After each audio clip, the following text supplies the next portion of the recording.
صحیح. جوہر سلیم صاحب، آپ کیا کہتے ہیں؟ ابھی بھی جو لوگ امن چاہتے ہیں ان میں ایک بے چینی برقرار ہے جس کا ذکر کیا عامر الیاس رانا صاحب کی جانب سے. عامر الیاس رانا صاحب، آپ کی جانب آؤں گا. آپ نے بے چینی کا بھی ذکر کیا، اسرائیل اور انڈیا میں جو ہو رہا ہے اس بارے میں بھی بات کی، اور آپ ایگریمنٹ کے حوالے سے بھی بات کر رہے ہیں. آپ کیا سمجھتے ہیں کہ کمپریہنسو پیس ایگریمنٹ کس طرح ممکن ہو سکتا ہے؟ گیو اینڈ ٹیک کیا ہو سکتا ہے؟ دیکھیں، دو نکات سامنے آ چکے ہیں، 5 اور 10 نکات، اور اس کو صدر ٹرمپ نے کہا ہے جب انہوں نے سیز فائر کا اعلان کیا کہ یہ نیگوشیٹیبل ہیں، یعنی ایک ایسی بات ہے جو گفتگو ہو سکتی ہے. تو یہ نہیں ہے کہ ہم نے کوئی اعلان کر دیا تو ہم خاموش ہو گئے. جو پرائم منسٹر نے 12:17 پہ ٹویٹ کیا اور اس کے بعد سیز فائر کا کیا، تو امریکہ میں بھی اس وقت رات ہے اور یہاں پہ صبح ہو چکی ہے اس خطے میں. تو جہاں جاننے والے ہیں، امریکن ایمبیسی یہاں پہ موجود ہے، ان کے لوگ موجود ہیں جو رابطے میں سہولت کار موجود ہوتے ہیں، وہ موجود ہیں. پاکستان جاگ رہا ہے، ساری رات بھی جاگ رہا تھا، اب بھی جاگ رہا ہے، اور ہماری ظاہر ہے یہی کوشش ہے کہ 10 تاریخ کو جب یہ لوگ آئیں تو اس سے پہلے بہت سارا کام ہو چکا ہوا ہو، کیونکہ اب وہ ٹائم آ رہا ہے جب براہ راست امریکہ اور تہران کو بٹھایا جائے گا. پاکستان تو بیچ میں بیٹھا ہی ہے، کیونکہ عمان میں جو گفتگو ہو رہی تھی وہ ایسی ہو رہی تھی کہ ایک کمرے سے میسج لاؤ اور دوسرے کمرے میں دے دو. اب ہم وہ جو گفتگو کے پوائنٹس تھے ان کو سامنے آمنے لے آئے ہیں کہ جناب یہ آپ کے پوائنٹ ہے، یہ آپ کے پوائنٹ ہے، اور اس پہ اب ہماری گفتگو ہو رہی ہے. اگلے 2 دن مزید ہوگی، اور جب ٹیبل پہ سامنے بیٹھیں گے بہت کچھ طے ہوگا انشاءاللہ تعالیٰ. کیونکہ یہ اس کے بغیر ممکن نہیں ہے نا کہ ہم ان کو کوئی دو بدو تو نہیں کرائیں گے نا کہ آپ لڑ لیں. آپ نے 5 پوائنٹ اور 10 پوائنٹ پہ ایگریڈ پوائنٹس پہ منیمم ڈسکشن ہوگی. سب سے پہلے بیک گراؤنڈ پہ ہوم ورک پہلے جاری تھا، اور اب تیزی سے ہوگا کہ اس کا نتیجہ یہ نکلا ہے کہ سیز فائر دونوں نے قبول کیا ہے. اس کی سیز فائر کی شرائط پہ عمل درآمد ہوگا. ایران کو اپنی وکٹری ملی ہے، وہ کہہ رہے ہیں کہ ہم جیت گئے، ہم نہیں نیچے لگے. امریکہ نے کہا کہ نہیں، نیگوشیبل ہیں، مذاکرات ہو سکتے ہیں، جو پوائنٹس ہیں، اور ہم نے جو مقاصد حاصل کرنے تھے کر لیے، اور ایران کی قیادت کو اب ان کو آگے بڑھنا چاہیے. تو یہ ون ون پوزیشن دونوں طرف پاکستان نے اس طرح کی اپنے دوستوں کے ساتھ سفارتکاری میں سہولت دی ہے. امریکہ اور تہران دونوں کو فیس سیونگ بھی ملی ہے، اور ظاہر ہے اس فیس سیونگ کو تباہ کرنے کے لیے اسرائیل سب سے زیادہ کوشش کر رہا ہے، اور انہوں نے صدر ٹرمپ پہ پریشر بھی ڈالا ہے. ان کی پوری صہیونی لابی نے وہاں پہ کوشش کی ہے، لیکن صدر ٹرمپ کو بھی سمجھ آ گئی تھی کہ وہ امن کا نوبل پرائز کی ڈیمانڈ کر رہے تھے. پاکستان نے ان کے لیے لیٹر بھی لکھا جب وہ پاکستان کے ساتھ جنگ میں امن کرایا انڈیا کے ساتھ. تو پاکستان تو چاہ رہا ہے نا، پاکستان تو ایک پیس کیپر کے طور پہ آیا ہے. پوری دنیا کے اخبارات، میڈیا، سب جگہ پہ ڈسکشن ہو رہی ہے. پوری دنیا سے تہنیتی میسیجز آ رہے ہیں، اور لوگ کہہ رہے ہیں، حکومتیں کہہ رہی ہیں. آپ دیکھیں انور ابراہیم کا میسج اتنا شاندار قسم کا ملیشیا سے آیا ہے. جین میریٹ نے ادھر سے ایک میسج ایشو کیا ہے. امریکہ کے صدر ٹرمپ خود کہہ رہے ہیں. کینیڈا کے پرائم منسٹر سے، وزیر خارجہ سے اسحاق ڈار کی رات 5 گھنٹے میں 2 دفعہ گفتگو ہوئی. ایجپٹ سے ہوئی، ناروے سے ہوئی. تو پوری دنیا اس سفارتکاری میں شامل ہے، اور ہر بندہ، یورپ، گلف، سب چاہتے ہیں کہ امن ہو.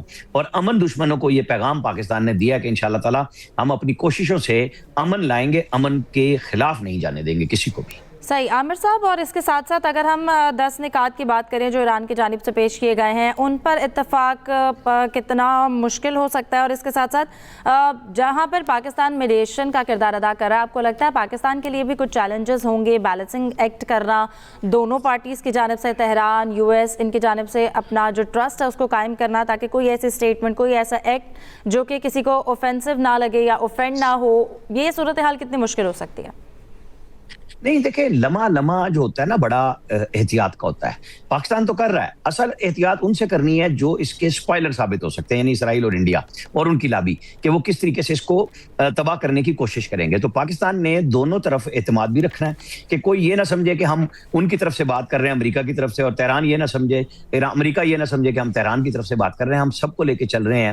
چونکہ اور آپ دیکھیں کہ ہمارے ہاں یہ بھی ذہن میں رکھیے گا کہ ہمارے گورنمنٹ آف پاکستان نے جو اسٹریٹجی بنائی جہاں سفارتکاری کی، وہاں پہ میڈیا کے محاذ پہ بھی ایک ایسی کامیابی کے ساتھ کمیونیکیشن گیپ نہیں آنے دیا. چیزوں کو جس طرح چاہ رہے تھے اس طرح دیا. کبھی پرائم منسٹر ٹویٹ کر رہے ہیں، کبھی وزیر خارجہ کر رہے ہیں. پھر پرائم منسٹر کے ٹویٹ نے کل رات جب 12:17 پہ انہوں نے ایک ٹویٹ کیا، ایک نئی امید بنی. پوری دنیا کی مارکیٹیں ایک دم جو مندے کا شکار تھی کھڑی ہو گئیں. وہاں پہ ایک کاروبار میں تیزی آئی، ڈیجیٹل کرنسی کے کاروبار میں تیزی آئی، آئل کی قیمتیں گر گئیں. تو پاکستان نے کمیونیکیشن کا بھی سسٹم ایسا رکھا کہ اس کے اندر بھی گیپ نہیں آیا، اور سفارتکاری سفارتکاری کا بھی. تو دونوں کو ملا کے اس طریقے سے چلایا. ہمارے وزیر اطلاعات بڑے متحرک رہے, عطا تارڑ بھی, پوری ٹیم ان کی متحرک رہی. یہاں پہ ہمارے سفارتکار ڈپٹی پرائم منسٹر گر بھی گئے, اتنے تھکے ہوئے تھے, ظاہر ہے عمر کا بھی تقاضا ہوتا ہے, لیکن وہاں پہ وہ جو فرش کی ٹائل تھی, لیکن وہ سنبھلے, چوٹ کے باوجود بیجنگ چلے گئے. اس کے بعد بھی ایک پل بھی انہوں نے چین نہیں لیا, یہی کام کر رہے تھے.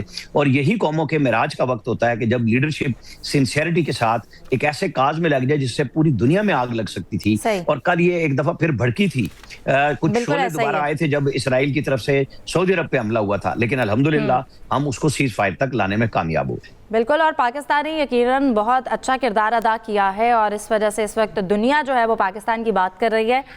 ماہر بین الاقوامی امور ڈاکٹر مریم کمال صاحبہ نے بھی ہمیں جوائن کیا, ان کو بھی ڈسکشن میں ویلکم کرتے ہیں. ڈاکٹر صاحبہ کہیے گا, اگر ہم اس وقت پاکستان کی سچویشن کی بات کریں, ڈپلومیسی کو ہسٹوریکلی دیکھیں تو 1971 میں چائنا اوپننگ میں, 1988 میں جنیوا, دوحہ, اور اب تہران, واشنگٹن, اور اس کے علاوہ اگر 90s کی اگر بات کریں تو جو افغان بیک چینل ڈپلومیسی کے بعد پاکستان کے لیے اب یہ کتنا بہترین اور بڑا موقع ہے؟ Thank you. اس میں تو کوئی شک نہیں ہے, بہت ہی بہترین موقع, لیکن اس سے زیادہ بڑا کہ پاکستان کا جو ڈپلومیٹک رول ہے وہ بہت زیادہ شاندار اور سب کے سامنے ہے. گلوبل لیول پہ اس کی ایکسیپٹنس ہوئی ہے. انیشیلی جو آپ بات کر رہی ہیں نا, دوحہ یا افغانستان کو لے کے 1980s یا 1990s کی بات کر رہی ہیں, وہ ریجنل لیول پہ تھی. لیکن اس وقت یہ جو کانفلکٹ ہے یہ ایک گلوبل لیول کا کانفلکٹ ہے, اور گلوبل لیول جس میں یو ایس انوالو ہے, اس میں سارے گلف کنٹریز انوالو ہے, اس میں جو ہے آئل کا ایشو سب سے زیادہ جو ڈومینیٹ کر رہا تھا, کہ بیسکلی بہت سی اکنامک ایکٹیویٹیز اور جو آئل کا پیسج تھا وہ سارا کا سارا ہینڈر ہو رہا تھا. اس کو جو میڈیٹ کیا پاکستان نے, یہ بہت ہی جیسے کہتے ہیں گلوبل لیول پہ اپنی ڈپلومیسی کے انہوں نے اس کو یوز کیا ہے اور منوایا ہے ایٹ دا گلوبل لیول. تو اس میں بڑا موقع تو ہے ہی ڈیفینیٹلی, لیکن اس کے علاوہ پاکستان کا رول جو ہے نا کافی اس میں اس کی تعریف ہے. صحیح, پاکستان کے رول کی کافی تعریف ہے. ڈاکٹر مریم محمد صاحبہ ہمارے ساتھ موجود رہے گا. عامر الیاس رانا صاحب, یہ ہوا سب کیسے؟ پاکستان نے یہ سب کچھ ممکن کیسے بنایا؟ اگر ہم مڈل ایسٹ کی بات کرتے ہیں, سعودی عرب کو کنٹرول کرنا, ایران کو کنٹرول کرنا, یو اے ای, دیگر ممالک بھی ہیں, پھر ایک طرف امریکہ سے بات کرنا, ایران کو بھی لوپ میں لینا, اس سے بھی بات چیت کرنا, یہ آخر ممکن کیسے ہوا؟ پاکستان نے کیا کیا؟ دیکھیں, یہ ویسے تو بڑی لمبی کہانی ہے, لیکن اس کو مختصر ہم اس طرح کریں گے کہ جو آپ مئی کی جنگ جیتے اور پاکستان دنیا کے سامنے ایک نئے اس میں آیا کہ اقتصادی طور پہ مشکلات سے گھرا ہوا ملک ایک الیکٹرانک وارفیئر, سائبر وارفیئر میں کس طریقے سے ایک اپنے سے 8 گنا بڑے ملک کو چاروں شانے چت کرتا ہے 4 گھنٹے کے اندر اندر. تو سعودی عرب نے ہمارے ساتھ پھر ایک ڈیفنس کا پیکٹ کیا. آپ دیکھ لیں کہ قطر پہ جو حملہ ہوا اسرائیل کا, حماس کے جب لوگ بیٹھے ہوئے تھے, تو دنیا نے دیکھا کہ یہ کیا امریکہ کو آپ نے بٹھایا ہوا, اور امریکہ کے بارے میں میمز بنی کہ بھئی امریکہ تو آیا تھا گلف ممالک کو سہارا دینے کے لیے, اور گلف ممالک کو سہارا دینا پڑ گیا امریکہ کو ایران کے مقابلے میں. تو یہ کس قسم کی دفاعی پالیسی تھی, اور نہ ان کے کنٹرول میں تھی. تو پاکستان کا جو دفاعی امیج بنا, سفارتی امیج بنا, ہمارے وزیر اعظم, ہمارے فیلڈ مارشل, ہمارے ڈپٹی پرائم منسٹر, یہ سارے مل کے یہ کام کر رہے تھے. ایسے میں جون میں لڑائی آ گئی, آپ کو پتا ہے مئی کے فوراً بعد, اور ہمارا معاہدہ تو بعد میں ہوا پچھلے سال, لیکن جون کی لڑائی کے بعد ایران کے ساتھ ہم نے اس قسم کے تعلقات بنائے کہ ان کی پارلیمنٹ میں تشکر کی قرارداد آئی. ایران کے اندر بھی بڑا تفاخر ہوتا ہے اپنی قومیت کا, اور ہر قوم میں ہونا بھی چاہیے, لیکن وہ لوگ ہمیں ٹائم زیادہ نہیں دیتے تھے. ان کے صدر نے ہماری پرائم منسٹر کے ساتھ, ڈپٹی فیلڈ مارشل کے ساتھ کھڑے ہو کے بڑی لمبی پریس ٹاک کی. اس تشکر کی قرارداد کے بعد ایک نیا ہمارا ان کے ساتھ تعلق بنا, نیا تعلق دوبارہ سعودی عرب کے ساتھ بنا. ایسے میں جب جون کی لڑائی ہوئی, پھر اس کے بعد دوبارہ اسرائیل لگا رہا سازشوں میں, پاکستان نے بہت ساری سازشیں راہ اور موساد کی پکڑ کے دیں تہران کو کہ یہ دیکھیں یہ انڈینز کے ذریعے کیسے کام کر رہا ہے موساد اور سی آئی اے مل کے آپ کے خلاف کام کر رہے ہیں. تو ایران کو یہ بات سمجھ آ گئی کہ پاکستان ایک ویل وشر ہے, سعودی عرب کو ساتھ ملایا. سعودی عرب کے محمد بن سلمان کراؤن پرنس کے ساتھ ہمارا بڑا کانفیڈنس بن چکا ہوا ہے, ہم ان کے ساتھ دفاع میں موجود ہیں. یہ اب جب لڑائی شروع کی انہوں نے, حالانکہ پہلے بھی پاکستان, ترکیہ, مصر کوشش کر رہے تھے, لیکن تہران نے چنا عمان کو کہ ہم وہاں پہ جا کے کریں گے, اور عمان کے وزیر خارجہ نے پھر اوپن بھی کر دیا کہ نیگوسیشنز کے بیچ میں کیسے ایک دھوکہ دہی کی بنیاد پہ حملہ ہوا, اور پھر ایران غصے میں آیا. تو پھر پاکستان دوبارہ ان ہوا. پاکستان اپنے دیرینہ دوست چائنا سعودی عرب, بیجنگ, یہ اپنا ترکی اور مصر, سب کو لے کے چلا. یہ ڈپلومیسی شروع ہوئی. پاکستان اکیلا فرنٹ پہ تو تھا, لیکن بیک گراؤنڈ میں پاکستان نے دونوں اطراف کے جو حامی لوگ تھے امریکہ اور تہران کے, ان سب کو ساتھ میں لایا, ماسکو کو اعتماد میں لیا. جیسے 4 وزرائے خارجہ ملے, اس کے بعد بیجنگ میں چلے گئے ڈار صاحب, 5 نکاتی اعلامیہ جاری ہوا. تو یہ وہ کام تھا جس میں ہم بار بار سمجھا رہے تھے تہران کو کہ آپ سعودی عرب پہ حملہ مت کریں, ہمارے لیے مشکلات مت بنائیں, کیونکہ ہمارا دفاعی معاہدہ ہے, جس پہ ایران کے صدر نے ایک دفعہ معذرت بھی کی اور روکا کہ بھئی ملٹری بیسس پہ آپ نشانہ بنا رہے ہو, ان کے اقتصادی معاملات پہ نہ جائیں. یہ جو کل کوشش تھی, یہ آخری کوشش تھی ابھی تک جو نظر آ رہی ہے اسرائیل نے کی کہ یہ معاہدہ ٹوٹ جائے اور بات چیت ختم ہو جائے. پاکستان پھر دوبارہ ابھر کے آیا سامنے, اور چند گھنٹوں کے اندر اندر جیسے محمد بن سلمان سے پرائم منسٹر نے بات کی, تہران میں بات کی, تو سب کو دوبارہ ایک پیج پہ لائے.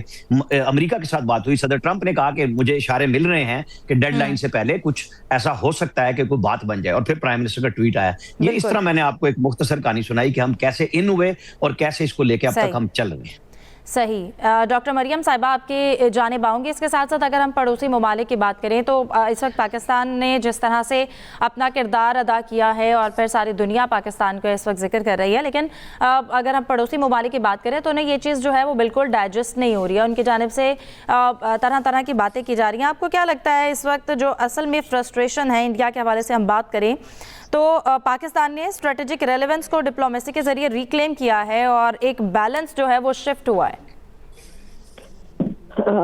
کسی حد تک ڈیفینیٹلی کہ بیلنس یہاں پہ شفٹ ہوا ہے, لیکن ہم اگر اس کو دیکھتے ہیں ڈپلومیسی کے تناظر سے تو ہم دیکھتے ہیں کہ پاکستان نے جو اپنا رول یہ پلے کیا ہے ایز اے گلوبل ڈپلومیٹک ایک اسٹیٹ ابھری ہے, جس نے میجر کنٹریز گلوبل لیول پہ یو ایس اور ساری کنٹریز کو, گلف کنٹریز کو اور ایران کو لے کے یہ سب چلا ہے. یہ جو رول ہے یہ انپریسیڈنٹڈ ہے پاکستان کی ہسٹری میں, اور ڈیفینیٹلی یہ انڈیا کے لیے تھریٹننگ ہے, کیونکہ انڈیا نے بہت کوشش کی تھی انیشیلی کہ پاکستان کو ٹیررزم کے نام پہ یا پاکستان کو ادر اس کے اگینسٹ کر کے کہ اس کا نام خراب کیا جائے گلوبل لیول پہ. لیکن یہ جو فیلڈ ہے, یہ جس میں جو پاکستان نے اس وقت یہ ارن کیا ہے, یہ پلیس بیسکلی یہ پروف کرتا ہے کہ ادر دین ادر جیسے وارز کے علاوہ یا کنونشنل میتھڈس کے علاوہ یہ ایک اور نئی فیلڈ ہے جس میں ڈپلومیسی کو لے کے نیگوسیشن کے بیسس پہ پاکستان نے اپنے آپ کو پروف کیا ہے اپر ہینڈ اپنا اس ریجن کے اندر, اور ایک ایسی اسٹیٹ ایمرج ہوئی ہے ساؤتھ ایشین کانٹیکسٹ کے اندر جو بیسیکلی ریلائبل ہے چائنا کے لیے, رشیا کے لیے, مڈل ایسٹ کے لیے, ایران کے لیے اور یو ایس کے لیے. تو یہ اس طرح کا جو رول ہے یہ انپریسیڈنٹڈ ہے, اور ڈیفینیٹلی یہ انڈیا کی ریجنل ہیجمنی یا ان کا جو ایک کلیم ہے of influence in the region, یا پھر ایز اے ریجنل انفلوئنس یا پلیئر جو وہ کلیم کرتے ہیں, اس کو یہ انڈرمائن کرتا ہے. صحیح. اور ڈاکٹر صاحبہ جو اسلام آباد میں اب 10 اپریل کو مذاکرات ہونے جا رہے ہیں, ایران اور امریکہ کے وفود یہاں پر ہوں گے, اس حوالے سے کیا نقطہ نظر ہے آپ کا, کیا ہونا چاہیے, کیا بات چیت ہوگی, گیو اینڈ ٹیک کیا ہو سکتا ہے, ایران کے پاس کیا ہے جو امریکہ کو دے سکتا ہے, امریکہ کے لیے کیا قابل قبول ہوگا, کیا نہیں ہوگا؟ جی, اس کے حوالے سے یہ دیکھیں ابھی انیشل سٹیپ ہے, یہ ابھی صرف سیز فائر ہے, اور پاکستان نے وہ گراؤنڈ ان کے لیے انہیں پیش کیا کہ بیسکلی آپ آئیں, آپ بات چیت کریں, جو کہ بہت امپورٹنٹ رول ہے. اب اس میں جو ایران کا بیسکلی سٹانس ہے کہ وہ ایران کے اوپر دوبارہ اس طرح 2 دفعہ نیگوسیشن کے درمیان پہ ایران پہ اٹیک کیا گیا. اب وہ یہ ڈیمانڈ کر رہے ہیں کہ دوبارہ ایران کے اوپر اٹیک نہیں کیا جائے, یا کوئی نہ کوئی اس طرح کا ریزن یا انپرووکڈ قسم کا کوئی انپرووکڈ اٹیک دوبارہ نہ ہو. تو ایک تو یہ ان کی ڈیمانڈ ہے کہ بیسکلی کہ یہ ان کو کنفرم کیا جائے کہ ان پہ دوبارہ اٹیک نہیں ہوگا. دوسرا جو ان کا کنسرن ہے اٹیک کے علاوہ, جو بیسکلی زیادہ اسٹریٹ آف ہارمز پہ ہے, اور ان کی چاہتے ہیں کہ ان کو دوبارہ ریکنسٹرکشن کے حوالے سے کچھ نہ کچھ اس مد میں فائنینشیل سپورٹ کی جائے, اور دوبارہ اسٹیٹ آف ہارمز کے حوالے سے بھی ان کا رول کو ایکنالج کیا جائے, ایک ریجنل پلیئرز کے درمیان اس کی مینجمنٹ کو ایک طریقہ کا اسٹرکچر دیا جائے. تو یہ بھی ان کی دوسری ڈیمانڈ ہے. لیکن یہ ڈیل اتنی آسان نہیں ہوگی کہ اس میں جیسے بات کی جا رہی تھی اسپوائلرز کی, اسرائیل ایک اسپوائلر ہے, اس میں